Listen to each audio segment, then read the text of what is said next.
así, muy tortuosas como esta, bajo la influencia de una fuerza, ¿no? De una fuerza que puede ser cualquier cantidad vectorial que ustedes se imaginen. Por ejemplo, puede ser agua, puede ser viento, puede ser un campo eléctrico, puede ser un campo magnético. Y entonces, cuando yo quiero sacar una integral, no tener, dividir esta trayectoria en pequeños pedacitos, como tengo aquí, segmentos, que son los diferenciales de la longitud, y luego ver qué dirección tienen estos diferenciales, que recuerden que tienen siempre una dirección tangencial con respecto a la función vectorial, hacer el producto punto y nada más considerar sobre la que estamos integrando. Entonces recuerden eso, esto ya son problemas donde pues, son más interesantes, ¿no? Porque aquí ya tenemos que conocer una función vectorial, saber qué dirección tiene en este punto y luego conocer también el diferencial de longitud. Entonces, esta condición es algo a lo mejor más práctico, bueno, que vamos a ver más por ahí adelante en algunos problemas. Aquí les muestro cómo se hace un zoom, ¿no? En el punto miren, aquí está un punto en esta trayectoria, aquí al inicio, aquí está el punto de la función vectorial.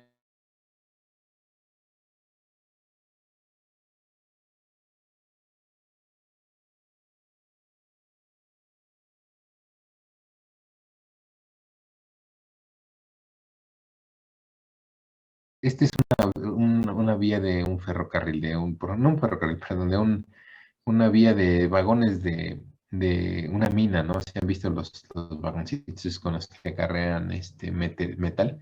Supongamos que yo quiero desplazar ese vagón sobre esta trayectoria.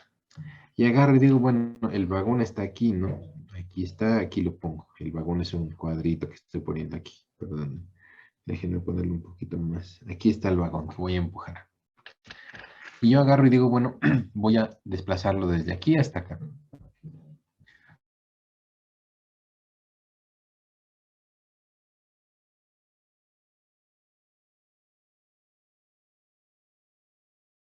Abajo, o gastando energía sin que se desplace el vagón, porque no se va a poder desplazar sobre la trayectoria, ¿están de acuerdo? Porque el vagón tiene que irse sobre sobre la vía. ¿Qué tengo que hacer yo para que mi trabajo se convierta verdaderamente en trabajo útil? Pues agarrar y decir, no, es que yo no lo voy a empujar de ahí, lo voy a empujar de por acá, ¿no? Que coincida la fuerza que yo estoy aplicando con la dirección de la trayectoria que voy a desplazar el carrito. Entonces vean cómo pues yo agarro y aplico esto, comienzo a empujarlo. Si me voy adaptando a la dirección de la vía, estoy entonces yo aprovechando mi trabajo y haciendo la energía, no la estoy desperdiciando, la energía que estoy gastando ahí, la estoy consumiendo toda en el desplazamiento de este carrito de aquí hasta acá. Entonces, pero todo depende cómo le empuje, ¿no? Les decía yo, si quiero empujar por un lado, pues no, no toda mi fuerza va a ser aprovechada porque no toda va a ser que que el carrito se desplace sobre la vía. Entonces, esta condición, así de que que la dirección de la fuerza y la dirección de la trayectoria, lo estoy yo incluyendo en esa integral, en ese producto punto, es el que me va a definir a qué componente de mi fuerza verdaderamente está generando trabajo para desplazar ese carrito, ¿no? Entonces, eso es básicamente lo que me dicen las integrales de contorno, recuerden, trabajo o energía. Eh, Aquí, terminaremos con esto de integrales de contorno. Revísenlo, por favor. Cualquier duda podemos platicarla después. Vamos a ver otros operadores que ya no me acuerdo si ya habíamos empezado con esto, pero unos operadores del cálculo vectorial que también nos sirven y ya los vieron por ahí en sus cursos ¿cómo se llama así? Cálculo vectorial. O no recuerdo el nombre de su curso, pero ven estos operadores. Uno de ellos es el gradiente, ¿se acuerdan del gradiente? Son sencillos, bueno, vamos a recordarlos de manera intuitiva, no así que vamos a hacer problemas, no nos da tiempo, ¿no? Pero vamos a recordar intuitivamente qué nos quiere decir el gradiente de una función escalar, porque aquí ven que el gradiente dice es un campo escalar, perdón, el gradiente de un campo escalar es un vector. Fíjense, entonces el gradiente se aplica a campos escalares o funciones escalares. Ya vimos que funciones escalares son aquellas funciones o aquellos campos o funciones que nada más a cada punto en el espacio se les asocia una cantidad. Por ejemplo, dijimos la temperatura, ¿verdad? La temperatura es un campo escalar. El potencial eléctrico también es un escalar. Entonces, cuando yo le saco el gradiente a un campo escalar, el resultante es un vector. Fíjense, resulta ser un vector. ¿Y qué nos dice ese vector? Cuando yo le saco el gradiente a una función escalar, lo que obtengo es un vector cuya magnitud me está dando me está diciendo cuál es la máxima razón de cambio del campo, es decir, hacia dónde está cambiando ese campo escalar. Y con qué amplitud, qué tan rápido cambia ese campo. Y entonces el vector me está diciendo cómo cambia y qué dirección tiene ese cambio. Y entonces la dirección me está diciendo en qué dirección cambia más rápido también. Y la magnitud me está diciendo cuál es la rapidez con la que cambia, qué tan rápido cambia, es decir, cuántos, por ejemplo, volts o grados centígrados cambia por unidad de longitud ese campo escalar en un espacio determinado. Vamos a verlo de una manera, miren, supongamos que ustedes otra vez les decía, supongan que están en su cubículo, en su cuarto y tienen su computadora, ¿no? Y les decía ahí en la computadora, supongan que está a 100 grados la computadora, ¿no? Pues que es mucho, pero vamos a suponer que está a 100 grados y que las paredes están a temperatura ambiente, pónganle 22 grados, entonces las paredes de su cuarto 16, vamos a suponer algo así que está un poquito frío, ¿no? Si ven ustedes, si ustedes se pudieran poner a medir la temperatura en el espacio que está alrededor de su computadora, verían que va creciendo, va reduciéndose la temperatura conforme se acercan a ustedes a las paredes, ¿verdad? Porque las paredes, dijimos, están a 16 y su computadora, que supongamos que está en el centro de su cuarto, sobre una mesa al centro de su cuarto, está a 100 grados. Entonces vean cómo la caída de temperatura tiene que estar ocurriendo en la distancia que tenemos entre la computadora y la pared. ¿Qué tan rápido cae esa temperatura? Porque va a ir cayendo, ¿están de acuerdo? Va a ir cayendo para ir de 100 a 16, va a ir cayendo. ¿Qué tan rápido cambia? Ah, si yo quiero ver qué tan rápido cambia, lo que tengo que hacer es, si yo conozco una función que me describe cómo se comporta la temperatura, pues nada más le saco el gradiente a esa función y me va a decir qué tan rápido cambia. Y yo voy a poder determinar el gradiente en todos los puntos alrededor de su computadora y ver en dónde cambia más rápido, porque a veces hay lugares donde puede cambiar muy rápido la temperatura, es decir, cae muy rápido, y ahí puede haber lugares donde cae muy lentamente ya la temperatura, porque pues, ya está enfriándose mucho, ya prácticamente pegado a la pared, a lo mejor ya pues no cambia tanto la temperatura en la distancia conforme ustedes se van acercando a la pared. Pero cuando están pegaditos a la computadora que está a 100 grados, ahí van a ver cómo la temperatura cambia muy rápido, o sea, va cayendo muy rápido. ¿Y eso qué me lo da? El gradiente, muchachos. El gradiente es un operador matemático o vectorial, sí, el cálculo vectorial que me permite identificar cómo está cambiando el campo y en qué dirección experimenta el cambio más rápido. ¿Cómo se define el gradiente? Bueno, depende de las coordenadas, por ejemplo, coordenadas cartesianas, aquí están, miren, en coordenadas cilíndricas y coordenadas esféricas. ¿Por qué les doy los tres sistemas coordenados, muchachos? Si ven, pareciera que pues, coordenadas cilíndricas y esféricas se ven más complicadas. Si están de acuerdo, se ven funciones, o sea, se ven más operaciones, hacer más operaciones que en el caso de las cartesianas. Pero una cosa importante es que el uso de los sistemas coordenados es siempre útil para reducir la dimensión del problema cuando tenemos alguna simetría. ¿Qué quiero decir esto? Por ejemplo, miren, si yo quiero sacar el gradiente a una función vectorial en una geometría, por ejemplo, de una esfera, en una esfera que tengo ahí, ese es mi volumen que yo quiero determinar el gradiente, el espacio vectorial que estoy analizando tiene una forma de esfera. Yo puedo ver que a lo mejor si utilizo coordenadas esféricas, voy a encontrar que, el gradiente no depende de algunas de las variables, es decir, puedo encontrar que no depende de phi, que no depende de teta. Y entonces vean cómo se reduce de manera importante la dimensión del problema. Pues nada más tengo que resolver esto cuando uso coordenadas esféricas.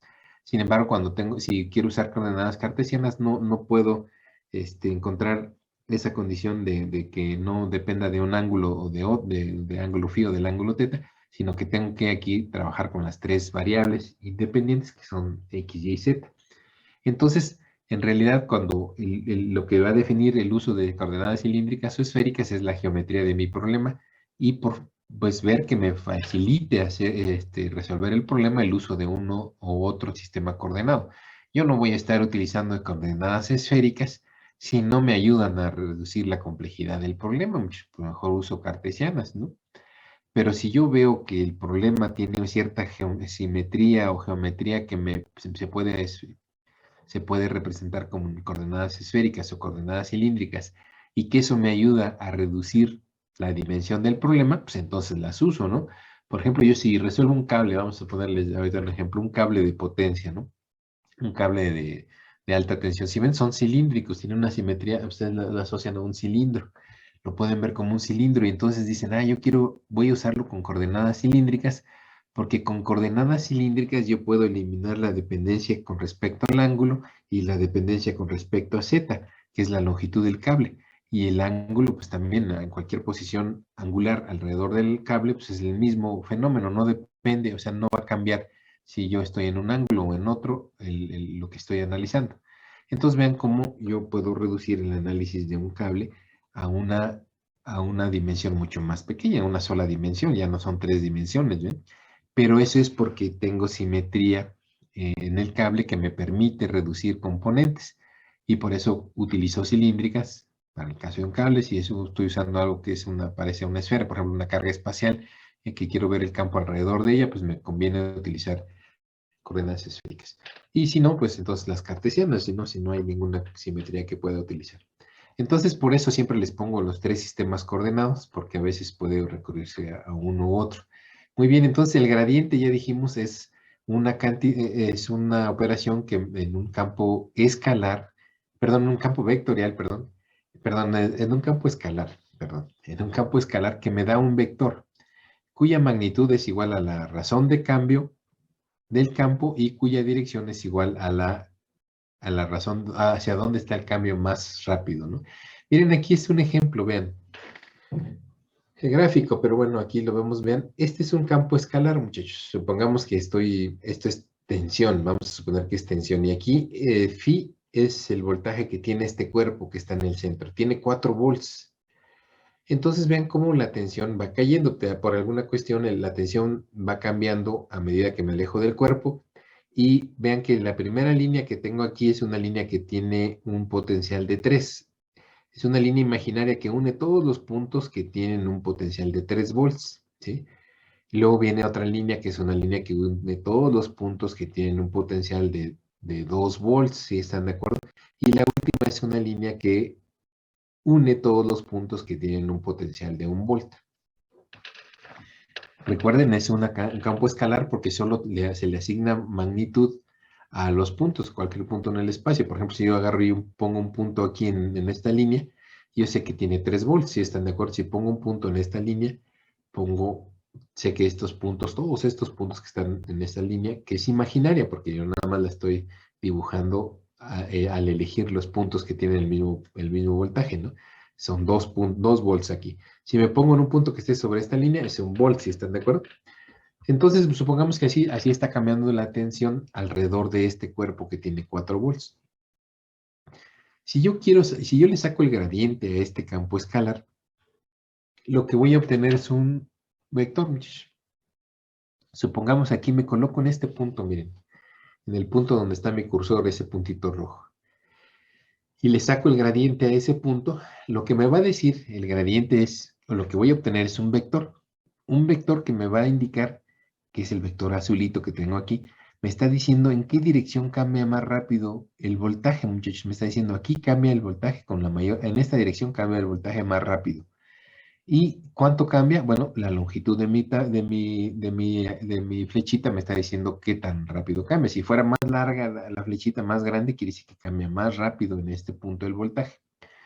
Entonces, ¿cómo lo obtengo? Sacando el gradiente, ¿no? Vean aquí, por ejemplo, en este caso es un problema en dos dimensiones.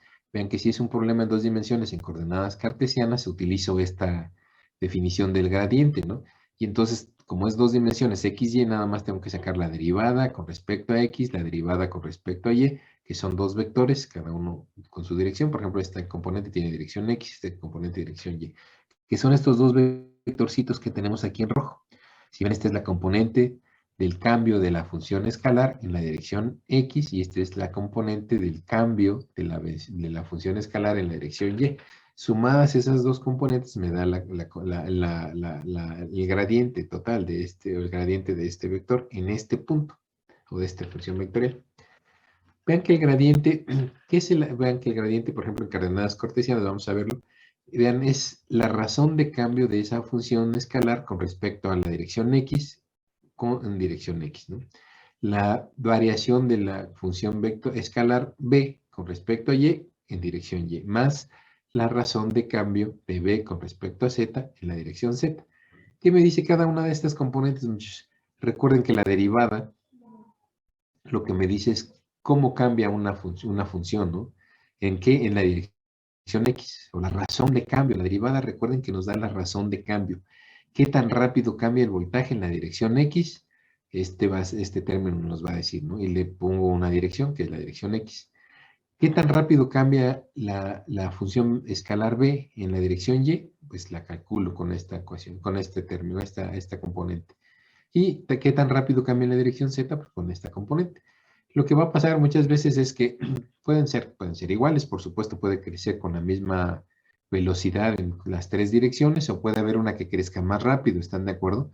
Puede ser que crezca más rápido en la dirección X o en la dirección Y o Z, o sea, eso depende del campo escalar que estemos analizando. Pero esto es básicamente lo que me dice el gradiente.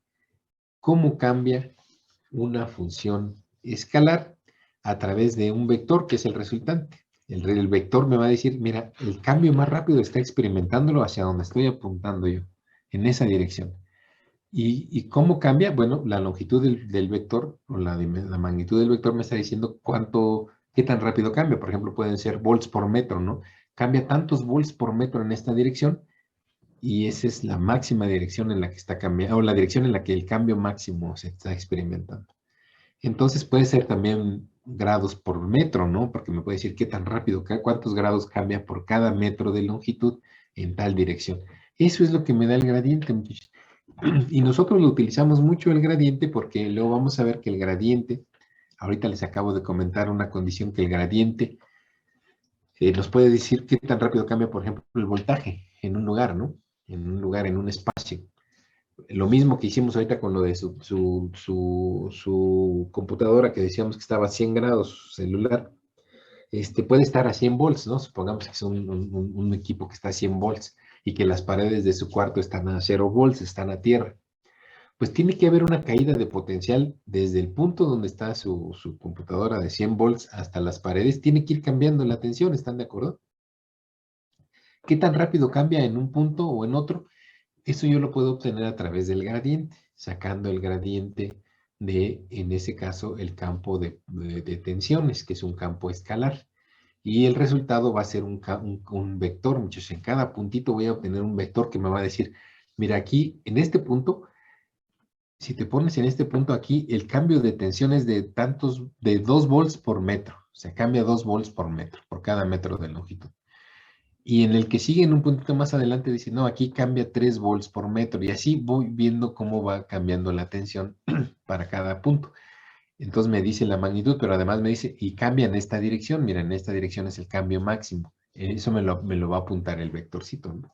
Entonces, eso es el gradiente, muchachos. Básicamente me sirve para ver la razón de cambio de los campos escalares. Luego lo vamos a ver más adelante.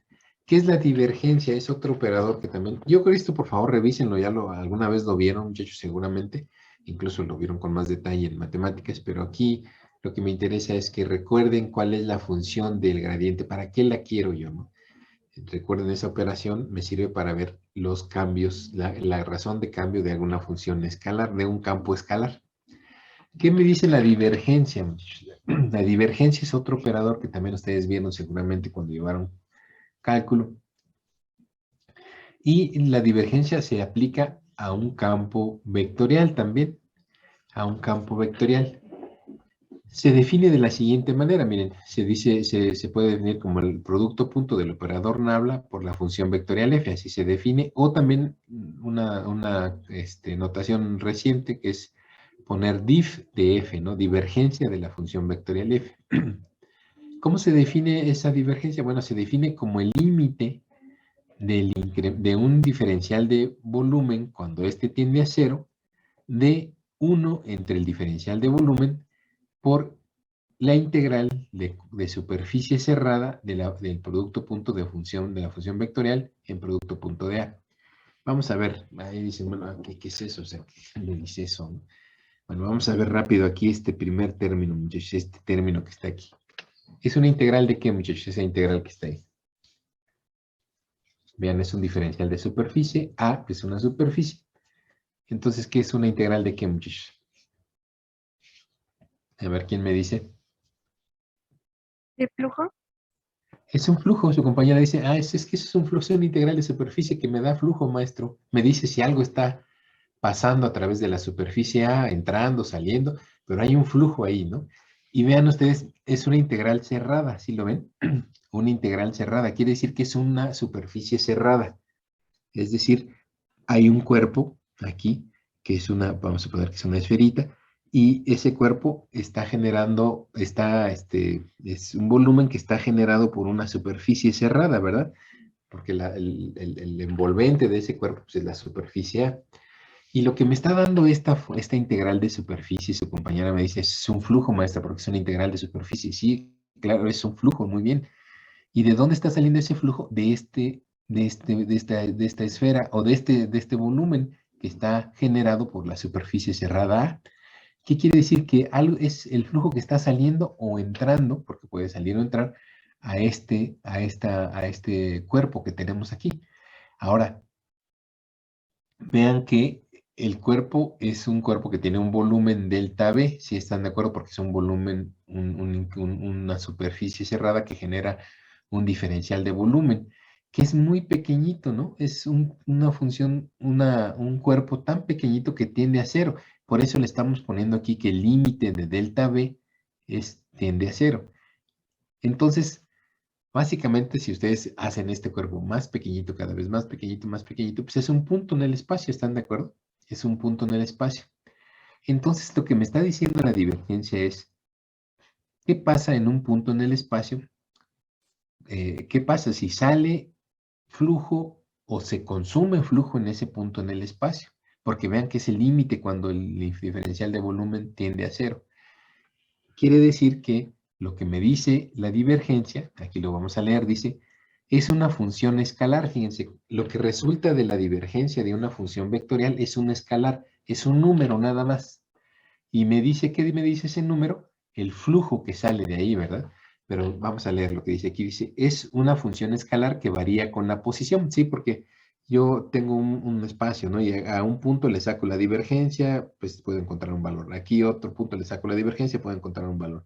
Y así, a cualquier punto que le saque la divergencia en este espacio, pues tendrá un valor, porque depende mucho, depende de la posición.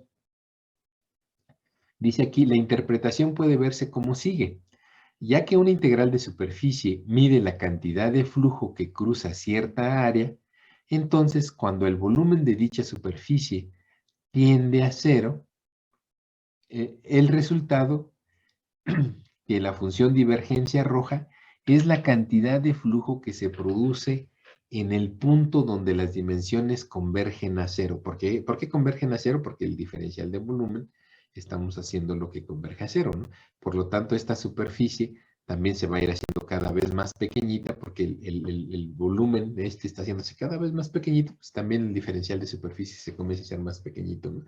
Y entonces lo que vamos a ver es si en ese punto en el espacio hay flujo o se genera flujo, muchachos, es lo que nos dice la divergencia. Vean, por ejemplo, aquí está el caso, ¿no? Supongamos que el punto en el espacio es este circulito que está aquí, ¿sí? Este circulito es un punto muy pequeñito que está en el espacio vectorial o en el espacio que estamos analizando, que eso debe ser un espacio vectorial, porque un campo vectorial, ¿no? Porque se le aplica a vectores, recuerden. Agarro y digo, bueno, a ver qué pasa en este punto, y saco la divergencia y encuentro que sí hay un flujo, muchachos, el resultado es un número positivo. ¿Qué pasa si eso ocurre? Me está indicando que algo está saliendo de ahí, hay un flujo de algo en ese punto que está saliendo. Puede ser, por ejemplo, a lo mejor supongamos que este es flujo eléctrico, porque aquí estaba una carga en este punto, una carga puntual, y está generando flujo positivo de campo eléctrico y están saliendo líneas de campo. Y cuando yo hago la integral, en la divergencia, perdón, encuentro que aquí algo me está generando un campo, un flujo. ¿Qué puede ser una carga, por ejemplo? Supongamos, puede ser, le llaman una fuente de flujo, ¿no? Algo me está generando ese flujo. Entonces es positiva la divergencia, ¿no? Porque el número resultante es un positivo. ¿Qué pasa si en ese punto en el espacio, al sacarle yo la divergencia, encuentro que ahí se sume algo, o sea, se consume un flujo, que llega en línea, que llega flujo por todos lados, supongamos aquí como lo muestramos, pero que aquí se consume, de alguna manera se sume ahí, hagan que es una coladera y que ahí esto es agua, aquí está saliendo el agua y aquí se está metiendo a esa coladera, ¿no? Y dicen, ah, caray, en este punto hay una divergencia, pero es negativa, porque se está consumiendo flujo ahí, hay un flujo negativo. Entonces ustedes ahí lo observan, aquí existe divergencia, pero es cero. ¿Qué pasa en este otro punto? Vean, aquí es interesante porque aquí el flujo que entra es el mismo que sale, ¿sí lo ven? Si yo integrara el flujo alrededor de esta esfera, supongamos que fuera una esfera, yo vería que sumo los que entran como negativos y los que salen son positivos, pero al hacer la suma total, pues se restan y ya no queda, el resultado es cero, ¿no? El flujo neto es cero. ¿Qué implica esto? Entonces, que en este punto ni se crea ni se consume flujo, muchachos. Entonces la divergencia me está diciendo cosas como esta, ¿no? O sea, si se consume flujo, se genera, o en ese punto ni se consume ni se genera flujo. Eso me dice la divergencia. Miren, vamos a suponer que este es un campo vectorial, estas flechitas que tengo aquí. Entonces, si esto es un campo vectorial y yo agarro en 2 dimensiones, agarro y digo, voy a sacarle la divergencia a un punto aquí en este punto donde coloqué mi cursor, muchachos, ahí el punto rojo. Ahí digo, quiero sacarle la divergencia a ese puntito. ¿Qué hago? Bueno, yo veo si entra flujo o sale, ¿no? Quiero ver. Ahí intuitivamente puedo ver una cuestión, miren. Las líneas de campo del lado izquierdo están entrando, ¿están de acuerdo? Entonces ahí ese vector me está indicando que el flujo que entra tiene esa magnitud, la longitud de la flechita. Y vean el que sale. El que sale es la otra flechita del lado derecho. ¿Cómo es la flechita del lado derecho? Más grande, ¿verdad? ¿Qué quiere decir ahí entonces? Que entra una cantidad, pero sale más. ¿Sí están de acuerdo? Sale más. ¿Qué me dirían? ¿Existe la divergencia ahí? ¿Es positiva, negativa o cero? Es positiva. Es positiva, exacto, ¿no? Hay flujo, se está generando algo porque entra menos, pero sale más. Quiere decir que se genera un flujo de ese punto. Y así vería para todos los puntitos aquí, ¿no? Todos los puntitos que están sobre esta línea vería lo mismo. La divergencia es positiva. Lo mismo yo lo vería aquí, muchachos, si pongo aquí mi puntito y digo, quiero ver la divergencia en ese punto. Ah, pero sí, las flechitas del lado izquierdo son más pequeñas que las del lado derecho. Quiere decir que de ese puntito sale algo extra, ¿no? Genera algo. Entonces, ¿qué significa? Que la divergencia es positiva. Y así me puedo ir en este otro también. Aquí todavía es un poquito más grande la flechita del lado izquierdo, derecho que la del lado izquierdo, por lo tanto seguiría habiendo flujo. Pero ¿qué pasa en este punto, por ejemplo? Miren, aquí, si ven ahí en ese punto, las flechitas del lado izquierdo y del lado derecho son iguales en cuanto a longitud. Quiere decir que tienen la misma magnitud. Entonces quiere decir que lo que entra sale. No se genera ni se consume flujo en ese punto. Por lo tanto, la divergencia es el caso que estamos viendo acá, cero, en estos puntitos que están aquí. ¿Qué pasa, por ejemplo, acá muchachos, en este punto? A ver quién me dice, ¿cómo es la divergencia? ¿Qué esperarían ahí? Ya la entendieron, ¿no? Es negativa. Es negativa, ¿no? Exacto. Se consume flujo, ¿verdad? Porque entra más, la cantidad vectorial que está entrando es mayor que la que sale. Entonces ahí lo que dirían, oiga, ahí que ahí si algo pasa que se consume el flujo ahí, ya no sale, todo lo que entra ya no sale. Entonces sale, pero un poquito menos o menos que lo que entra, ¿no? Entonces el flujo se consume. Aquí hay un flujo, un flujo que, perdón, se está reduciendo el flujo, entonces la divergencia es negativa, ¿verdad?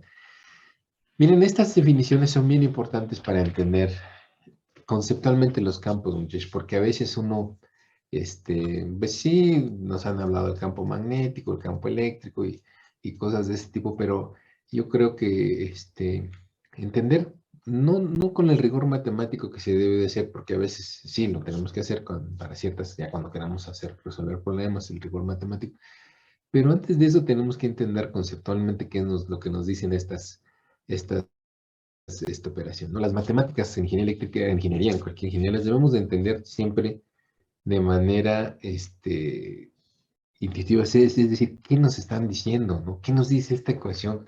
No vamos a aprenderse las ecuaciones, porque aprenderse las ecuaciones se les olvidan. Pero si ustedes se acuerdan, por ejemplo, si la ley de Kirchhoff de corrientes nodales, ¿no? Si ustedes le dicen, apréndela, no, que la suma de las tensiones que entran es igual a la suma de las tensiones de las corrientes que salen, perdón. Y se la aprenden matemáticamente y sacan, ¿no? La sumatoria de las corrientes es igual a cero.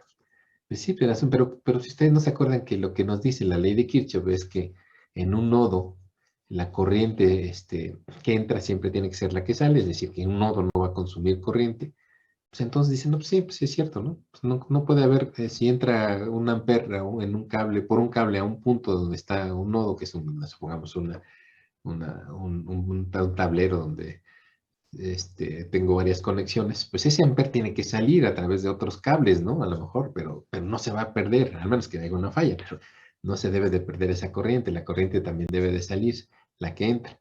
Entonces, cosas de ese tipo, pues es más fácil a veces recordarlas y luego ya escribir la ecuación porque pues ya entendemos la física del problema, ¿no? Así es lo mismo, la divergencia, vean qué es lo que nos dice. Ya vimos el gradiente que nos dice la divergencia. La divergencia se define de esta manera muchos también para cada sistema coordenado. Vean para el sistema de coordenadas cartesianas, cilíndricas y esféricas. Vean lo mismo, ¿no? Vean cómo se complica más para cilíndricas y esféricas, pero pues eso, al final de cuentas, a mí no me debe de asustar porque cuando yo utilice este tipo de coordenadas es porque seguramente puedo eliminar algunas componentes. Si no puedo eliminar componentes y no me facilita nada el usar este tipo de coordenadas, mejor utilizo el que siempre uso, el cartesiano, ¿no? Pero si yo noto que puedo reducir la dimensión del problema, pues utilizo ya sea cilíndricas o esféricas y, por ejemplo, supongamos que estoy utilizando cilíndricas y en las cilíndricas elimino estos dos términos, pues vean, se reduce a esta operación nada más o este término en vez de ser tres en coordenadas cartesianas. Entonces, por eso es que siempre debemos de especificar que existen los tres sistemas coordenados porque uno u otro nos puede ser más útil para cierto problema. Bueno, aquí vamos a ver en las coordenadas cartesianas, pues vean, es algo muy sencillo, es la derivada de la función, de la componente de la función en X, la derivada de la componente de función en Y con respecto a Y la derivada de la función, de la componente de la función vectorial en Z con respecto a Z. Vean que aquí ya no tiene dirección, ¿sí ven? La divergencia no tiene un vector unitario asociado a cada derivada o cada componente de la divergencia. Por lo tanto, son números nada más, ¿no? Entonces, por eso la divergencia solamente nos da una cantidad, que es el flujo, ya dijimos, que se genera o se consume en un punto. Entonces, recuerden, el gradiente se aplica a escalares, a funciones escalares, y nos da un vector. La divergencia se aplica a funciones vectoriales y nos da un escalar, ¿sí lo ven? Porque es el flujo. El flujo es nada más da una cantidad de litros por segundo. Litros, por ejemplo, cuántos litros pasan ahí, puede ser por segundo, o puede ser el flujo de aire, cuántos metros cúbicos de aire, no sé, pero es un número que nos indica cuánto flujo se está produciendo, nada más. En cambio, el gradiente, recuerden, es un vector porque me tiene que decir qué tan rápido cambia el campo o el campo vectorial y en qué dirección, el campo escalar, perdón, y en qué dirección, que es el cambio. Otro operador que ustedes también vieron es, en licenciatura, es el rotacional, muchachos. Entonces, por favor, revisen esto y recuerden qué les quiere decir cada uno de ellos. Vamos a empezar con el rotacional. El rotacional es también muy interesante verlo como un operador matemático que nos dice algo de los fenómenos físicos, ¿no? De los campos físicos, que son campos vectoriales también, porque en este caso el rotacional también se le aplica a un vector, a un campo vectorial, a una función vectorial. Y nos dice que la componente normal del rotacional de un vector se define de la siguiente manera. Vean aquí, el rotacional típicamente se pone como rot de f o el producto cruz del operador tabla con respecto a la función vectorial f. Noten que aquí, por aquí en algunas definiciones del rotacional, o algunas como más bien notaciones del rotacional, se le pone esta dirección y nos dice, es que es normal la que, bueno, ahorita vamos a ver normal la que, pero esto es la forma en que la notación que se utiliza típicamente para el rotacional. Y se define de la siguiente manera, muchachos. Es el límite cuando un diferencial de superficie tiende a cero, o de un diferencial de superficie, cuando un diferencial de superficie tiende a cero, de lo siguiente, 1 entre el diferencial de superficie, que multiplica la integral de contorno cerrado, vean, es integral de contorno cerrado, de la función vectorial f en producto punto de L. Muy bien, aquí ya nos aparece una integral que ya conocemos, que son las integrales de línea o de contorno, que es cerrada, ¿sí están de acuerdo? Cerrada. Entonces, cuando nosotros tenemos trayectorias cerradas, recuerden que esto se conoce como circulación. Circulación. Y tenemos una circulación a través de una trayectoria cerrada que es C. Es que esta trayectoria cerrada, si ustedes la generan así, es la trayectoria cerrada CN, genera una superficie, ¿están de acuerdo? Esta superficie. Entonces, el contorno es la frontera de esta superficie, si están de acuerdo. ¿Cuál superficie? Esta superficie que es un diferencial de superficie muy pequeñito. Entonces, A, dice aquí, es el área que forma la trayectoria cerrada CN. ¿Cuánto vale A? Pues es una superficie que tiende a ser un infinitesimal muy pequeñita, tiende a ser, aquí lo menciono, tiende a ser cero y estamos sacando el límite cuando esta área tiende a cero. Lo mismo que habíamos visto para la divergencia, se va convirtiendo en un punto en el espacio, ¿están de acuerdo? Conforme yo esta superficie la tiendo a ser infinitesimalmente pequeña o tiende a cero, se va generando, se va viendo como un punto en el espacio. Y entonces, ¿qué me dice el rotacional? El rotacional de una función vectorial en un punto en el espacio lo que me dice es si en ese punto el campo tiende a rotar, muchachos. Si tiende a rotar, porque lo que estoy viendo es si está circulando, si está girando. Entonces, el rotacional me va a decir si el campo vectorial en un punto está girando en el espacio. Eso es lo que me dice básicamente el campo vectorial. Miren, ahorita aquí estos ejemplitos, bueno, aquí déjenme leer, dice, puede notarse que el rotacional de un vector es también un vector. Fíjense, también aquí el rotacional de una función vectorial nos da un vector también, que indica el sentido y la magnitud de la circulación, qué tan rápido gira y en qué dirección está girando. Ahorita, cuando ustedes me dicen en qué dirección está girando, ahorita les voy a mostrar a qué se debe, cuál es esa dirección.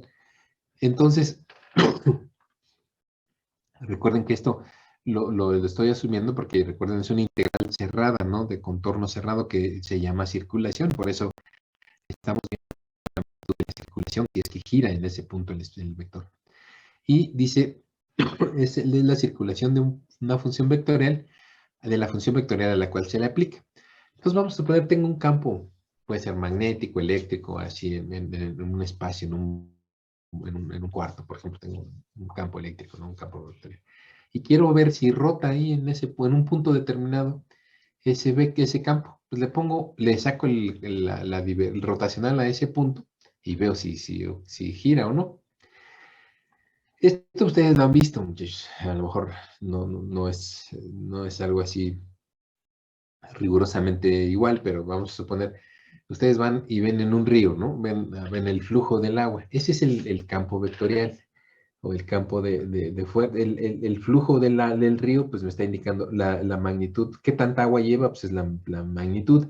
¿Y en qué dirección va? Pues la dirección del vector, ¿no? Si ustedes podrían, en cada punto en el río pueden poner un vectorcito que les indique qué dirección lleva el agua y con qué fuerza o cuántos litros por segundo están pasando por ese punto, en ese momento, así en ese punto en el río. Si están de acuerdo, sería mi campo vectorial. ¿Ustedes no han visto que a veces agarran un pedacito de madera y lo avientan a un arroyo, un río, algo que lleve agua, un canal? Incluso? ¿Se han visto que a veces hay veces que la maderita la avientan ahí y se desplaza con el agua, ¿no? Se la lleva el agua, ¿no? Se la lleva, entonces la mueve, la va arrastrando. Pero ¿no han notado algunas veces que avientan una maderita y que en algunos puntos de repente se detiene y comienza a girar? Comienza a girar ahí la maderita, como que se estanca en ese punto y no se desplaza con el agua, sino que está moviéndose y girando ahí. Sí lo han visto, yo creo que alguna vez. Entonces vean ahí el campo está rotando, ahí hay un rotacional en ese punto. O lo han visto a lo mejor también, vamos a suponer, este es el caso, miren aquí, vamos a suponer este dibujito que tenemos aquí. Estas líneas de negritas, o las flechas negritas, perdón, son vectores que me están indicando su amplitud, es de acuerdo a la longitud y su dirección, pues la está marcando la flechita, ¿no? Y entonces vamos a suponer que es viento, ¿no? Es viento que el viento que está comportándose de esta manera. Vean que aquí hay menos viento que en este punto de acá. Y yo agarro un reguiletito de esos con los que luego jugábamos cuando éramos niños, de que es un reguilete, y lo pongo en este punto. Y noto que las aspas de arriba están experimentando una fuerza mayor porque vean el torque que les produce esta fuerza, pues es mayor que el torque que está aquí abajo, porque ven que las palitas de abajo o las álabes de abajo no experimentan la misma fuerza. Entonces, estas también la tratarían de hacer girar, de desplazar hacia acá, ¿no? Pero vean que como esta es más grande esta fuerza, y yo, bueno, por supuesto, aquí hay un punto de anclaje donde no permito que se vaya el reguiletito, ¿no? ¿Qué va a pasar? Pues va a comenzar a girar en esta dirección, ¿están de acuerdo? Porque la fuerza que le aplico a las álabes de arriba es mayor que la que le aplico a las de abajo, o que le aplique el aire, ¿no? Entonces aquí va a haber circulación, va a comenzar a rotar este reguiletito, ¿no? Y entonces se dice que la circulación o que el rotacional es positivo porque está girando en el sentido de las manecillas del reloj. Eso ocurre aquí. Ahora, si este reguiletito yo lo dejara libre, no sé si han visto que a veces con los reguiletes, incluso lo hacemos nosotros, a veces les damos una fuerza y giran y se elevan, ¿no? Se elevan los reguiletes. No sé si han jugado con esos reguiletitos que tienen un palito de madera que se le aplican un torque así con las dos manos y lo hacen que gire y se eleva, ¿no? ¿No lo han visto por ahí? Pues esto es lo mismo, este torque va a producir que este reguilete quiera venirse hacia afuera del plano, de la pantalla, o sea, que se venga hacia nosotros. Esa es la dirección y es normal a este plano. Por eso es lo que me está indicando aquí que siempre es normal a este plano, al plano que genera, donde está la circulación. Entonces, esto ocurre con el reguilito. ¿Qué pasa si el aire fuera igual en todas las direcciones y en todas las álabes pegara, en las álabes de arriba y en las álabes de abajo pegara la misma cantidad de aire o la misma magnitud de viento, perdón? ¿Qué pasaría? Pues aquí no nos deja girar el aire, ¿no? No nos deja girar. A ustedes les ha pasado, ¿no? A veces agarran su reguilete que cuando andan así, jugando, cuando van jugando, y luego en algunas direcciones no giraba el reguilete, ¿no? Entonces tenían que moverlo para que vieran en qué dirección giraba y ya pues hacer que rotara, ¿no? Pero bueno, vamos a suponer el caso donde no rota porque las fuerzas o el viento, la fuerza del viento que le pega a las álabes de arriba es el mismo que le pega a las álabes de abajo. Entonces, pues no va a girar el reguilete, ¿no? Entonces aquí la circulación no existe en este punto de este campo vectorial. ¿Qué pasa acá en este campo vectorial donde otra vez, vean aquí, el viento, perdón, pega con mayor fuerza acá abajo que acá arriba? Entonces, lo mismo va a pasar si yo coloco aquí el reguilete, vean que ahora, como la fuerza es más grande aquí abajo, va a tratar de rotar, pero en sentido contrahorario con respecto a ¿no? Es en sentido contrahorario. Y aquí lo que va a pasar entonces es que el reguilete va a tratar de meterse hacia el plano, hacia adentro de su pantalla de la computadora, porque tiene una dirección. Entonces, esto va a ser básicamente lo que yo vería que me da el rotacional. Me está diciendo si en un campo vectorial cualquiera tiende a rotar el campo en ese punto. Dice, el rotacional de un campo vectorial es la circulación C por unidad de superficie, conforme el contorno y la superficie tienden a cero, es decir, conforme esto se va volviendo un punto en el espacio. Y miren, por ejemplo, estos son campos vectoriales, estos que tengo del lado izquierdo, y aquí yo puedo, en algunos casos, intuitivamente ver si sí hay rotacional. Por ejemplo, si yo pongo aquí mi punto en el punto 1, ¿qué diríamos ahí? Bueno, pues ahí fíjense cómo sí tiende a rotar el campo, ¿no? Porque vean, lo mismo, hagan de cuenta, le ponen el rigueletito ahí, vean cómo las aspas de arriba tienden a rotar hacia la izquierda y las aspas de abajo hacia la derecha. Entonces eso va a hacer que gire mi reguilete en este punto, si están de acuerdo, por la dirección de estas flechas. Si lo pongo aquí en el punto 2, lo mismo, vean, porque las flechas de arriba le pegan, o las flechas, o el vector de arriba le pega de izquierda a derecha y el de abajo de derecha a izquierda. Entonces, eso va a producir un torque, ¿no? Que lo va a hacer girar. En el 3, lo mismo, vean, lo mismo va a pasar, va a tender a rotar. En el 4 también es algo parecido a lo que acabamos de ver del lado derecho, porque la fuerza que está pegando por arriba es mayor que la de abajo, entonces también va a girar. En el 5, pues noten lo mismo, ¿no? Ahí también en el punto 5 va a tender a girar. En el 6 ahí ya no, porque vean cómo las direcciones de las fuerzas son arriba y abajo son las mismas, entonces no van a permitir que haga rotación. A lo mejor lo que va a pasar es que aquí si lo suelto el reguilete se lo va a llevar el agua, ¿no? Como les decía, se lo va a llevar se lo va a llevar el flujo de agua, si esto fuera una maderita que yo empujara aquí. Y, por ejemplo, hay casos más complicados, por ejemplo, este, que es un campo divergente. Si yo aquí le pongo mi reguiletito, pues ahí ya no lo veo tan fácil, ¿no? Dices, ay, caray, ahí pues no sé. Bueno, lo que tengo que hacer es hacer la operación matemática y verificar si yo conozco la función f, voy a sacar el rotacional. Sacar el rotacional, pues, ¿qué es sacar el rotacional? Bueno, hacer estas operaciones. Aquí están cómo se definen los rotacionales para coordenadas cartesianas, cilíndricas y esféricas. Vean que el rotacional dijimos que es un vector, ¿están de acuerdo? Vean aquí, vamos a analizar el vector, el rotacional en coordenadas cartesianas. Vean cómo se define. Lo podemos definir a través de un determinante, aquí yo lo puse, pero por ahí no sé si, a ver si la puedo agregar al determinante. ¿Cómo pueden obtener esta divergencia para el caso de perdón, el rotacional, la definición del rotacional para coordenadas cartesianas? Porque, bueno, aprendérselo así como que dicen, oye, como lo voy a aprender así, pues para empezar no sé ni qué quiere decir cada una de esas derivadas parciales, ¿no? No las puedo visualizar. Pero pues hay, por ejemplo, les digo un determinante que nos puede ayudar a calcularlo fácilmente o a deducir este rotacional. Pero vean lo siguiente. El rotacional tiene tres componentes porque es un vector en 3 dimensiones, tiene su componente en X, en Y y en Z. Y vean, vamos a analizar la componente en X, ¿sí? Y vamos a ver qué nos dice esta componente del rotacional de una función vectorial. Entonces vamos a suponer que tengo una función vectorial f que tiene componentes fx, fy y fz en direcciones a x, a y y a z correspondientes, ¿no? Que son las que tenemos aquí. Vamos a ver qué nos dice este primer término, miren. Vamos a suponer que yo tengo mi campo vectorial en 3 dimensiones en coordenadas cartesianas que están aquí definidas en este eje coordenado. Miren, aquí está la dirección x, la dirección y la dirección z. Y entonces me dice este primer componente que yo lo que estoy encontrando con esta primera operación es la tendencia a rotar del campo vectorial en el plano X, porque tiene la dirección X. ¿Qué significa que es el plano X? El plano X es el plano que generan los ejes Z y Y. ¿Sí ven? Este es el plano X porque la dirección es en X. Vean, en la dirección de ese plano es en X.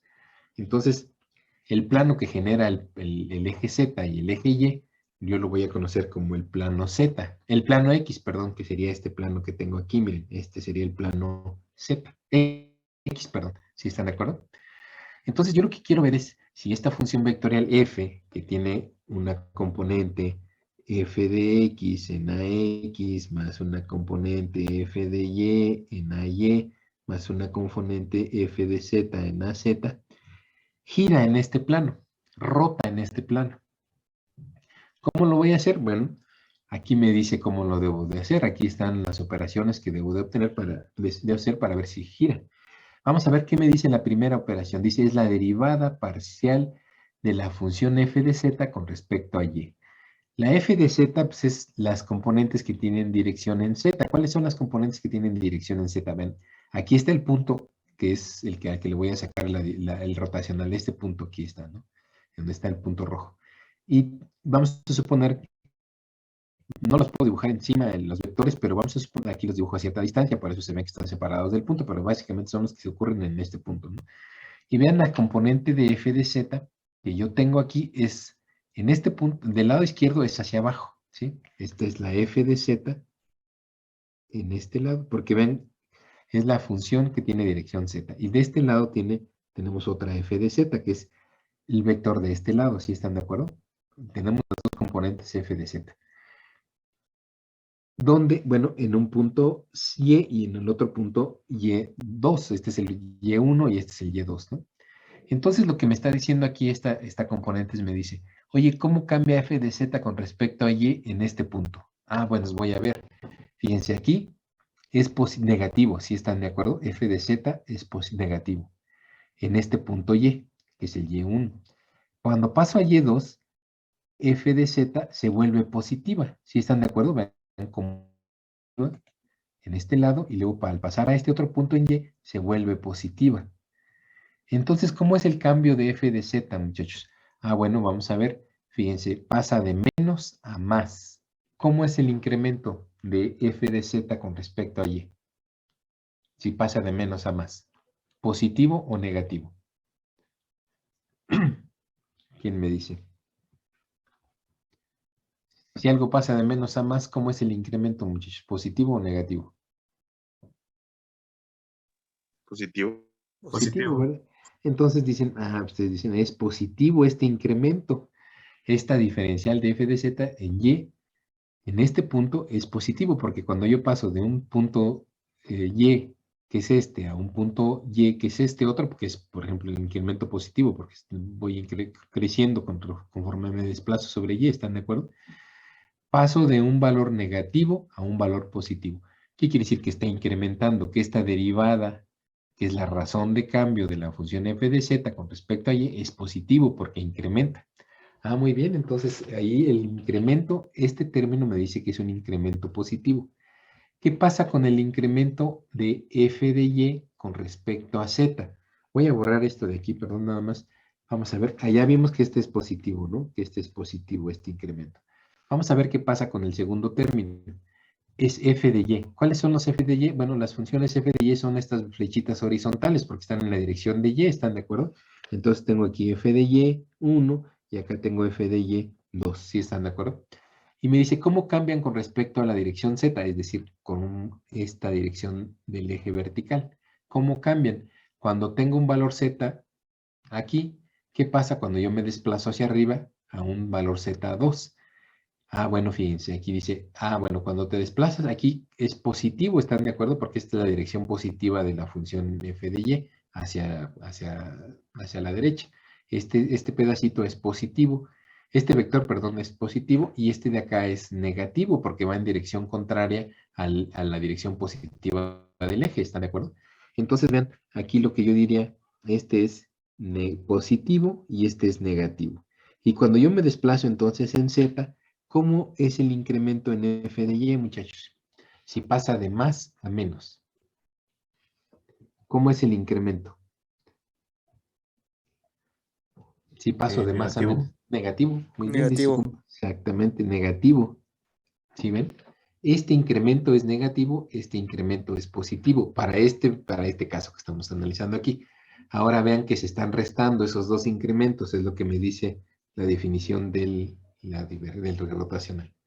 ¿Qué pasa si yo a un número negativo, positivo, le resto un negativo? El resultado siempre va a ser ¿qué, muchachos? Positivo. Positivo, exactamente. Entonces, ahí su compañero dice, entonces el rotacional es positivo.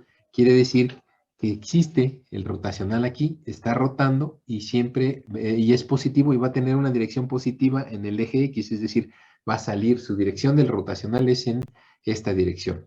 Si yo lo viera así, tendería a girar y se comenzaría a desplazar hacia X, ¿no? En la dirección X. Este sería el rotacional en este punto. Y ya vimos que sí existe. Entonces, vean, este término me está diciendo si en este plano el campo vectorial o el vector, el campo vectorial o la función vectorial tiende a rotar en este punto. Pero vean que entonces, ¿qué me dirían estos otros términos? Si tienden a rotar en este plano o si tienden a rotar en este otro plano, ¿verdad? En este caso sería el X, el Z, perdón, y acá sería el plano Y. Entonces, porque puede rotar en los tres planos. Si ven, su reguilete, agárrenlo ustedes, lo agarraron, hagan de cuenta, ustedes si lo ponen horizontal, vertical o hacia ustedes, tenían tres planos, ¿no? De posible rotación del reguiletito ese que usaban ustedes cuando, digo, si alguien lo usa, si no, ahora alguien ni me está entendiendo eso porque a lo mejor nunca lo ha usado, pero alguna vez seguramente les compraron por ahí cuando eran niños un reguiletito de esos de plástico que vendían en los parques. Y vean cómo si lo pueden poner en tres planos, ¿no? O sea, lo pueden poner horizontal, vertical, viendo hacia la derecha, vertical a la derecha izquierda y vertical viendo hacia ustedes. Son los tres posibles planos que tendrían en un espacio tridimensional de giro. Y esto básicamente lo que me dice el rotacional es si rota, porque puede rotar en un plano y en otro no, ¿están de acuerdo? Puede rotar en un plano y en otro no. Entonces, eso es básicamente lo que me está diciendo el rotacional de esta función vectorial. Vean que acá, en este caso, ya nada más para terminar, vean acá es el mismo ejemplo, pero vean cómo las flechitas se cambiaron, ¿no? Las de F de Z, perdón. Vean cómo cambia, ¿no? Aquí, perdón, este es F de Y, perdón, F de Y. Vean esta cómo tiene dirección hacia acá en vez de esta, como lo tenía acá, y acá también invierte en el sentido. Si ustedes ahora sacan lo que acabamos de hacer ahorita, verían que para el caso de la razón de cambio de F de Z con respecto a Y sigue siendo positivo, porque no cambiaron las flechitas, esta y esta no cambiaron, vean, son las mismas aquí y acá.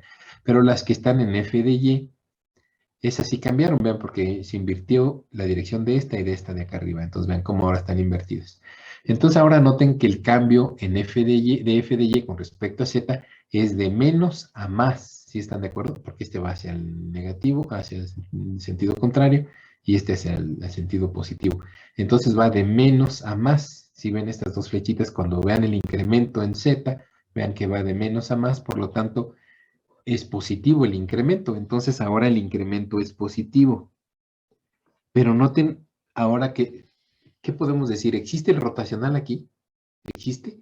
Si estos vectores son de la misma magnitud, muchachos, si son de la misma magnitud, pues sería cero, ¿están de acuerdo? El incremento de f de z en y sería igual al incremento de f de y en z. Entonces, como son dos números iguales, y sería cero. Entonces yo no puedo, a lo mejor aquí no existe el rotacional, se elimina el rotacional, no existe.